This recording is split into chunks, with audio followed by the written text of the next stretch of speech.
Agtalog ti Philippine Military Academy nga agbalin na sa rikadkad ti Pilipinas, dagiti kadete nga agturpos itatawan. Dumanon iti 207 dagiti kadete nga agmarcha iti graduation da inton May 16. Manipod mo titili pa Batangas ti valedictorian, ti tagapagtanggol ng laing dakila at marangal wenno tanang dangal class of 2026. At a detalye ni Jessville Kate Lapisar. Imparang ti Philippine Military Academy iti publiko dagiti top performing cadets ti tagapagtanggol ng lahing dakila at marangal talang dangal class of 2026 babaan iti May sa seremonya an ipatungpal iti akademya.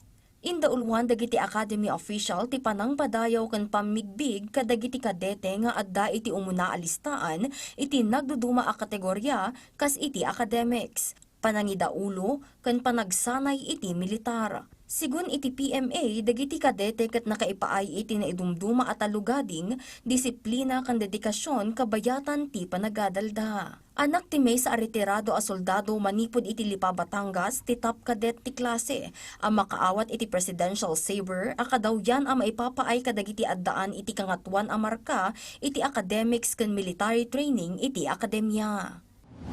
He was my biggest influence when I entered the academy, because I saw that he was serving a purpose greater than himself. And I wanted the same thing for myself. We remain committed to our purpose, to our promise, that we are going to serve the Filipino people and protect them from whatever threats there may be. Aglipas met kas salutatorian ti klase ken magna cum laude ti kadete manipod Zamboanga del Sur. It feels overwhelming kasi I was not expecting this kind of honor. And I would like to take this opportunity to thank the God Almighty for everything. Nabigbigmet dagiti outstanding cadets iti tay-ak ti leadership, athletics, character excellence ken dumapay. Dumanon iti 270 kadete manipod iti talang dangal class of 2026 ti manamnama nga aggraduar ita atawan. 142 ti lalaki bayat a 65 ti babae. Manamnama a 70 ket 6 kadagitoy ti mairaman iti benneg ti Philippine Army. 60 ket siyam iti Philippine Navy ken 60 ket 2 iti Philippine Air Force. Manipod met iti Cordillera Administrative Region ti kaaduan kadagiti kadete adumanon iti 20 ket 3. We had our photo shoot, and in that photo shoot I wore a bahag to symbolize my Igorot roots. And even though I did not grow up in Cordillera, I am very proud that I possess Igorot blood, and I want to dedicate this achievement, this victory, also to the Igorot and to the Cordilleran people. Sigun iti PMA, ti talang dangal class of 2026 ket manamnama nga agserbi kas barong nga opisyal ken mangidaulo iti seguridad para iti Pilipinas.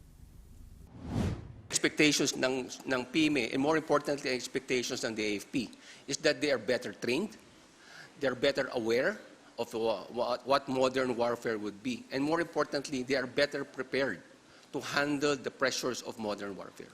Impatang ti opisyal nga agserbi nga adal ti pamadayaw kadagiti kadete tapno adda pagsarmingan dagiti sumarsaruno a henerasyon.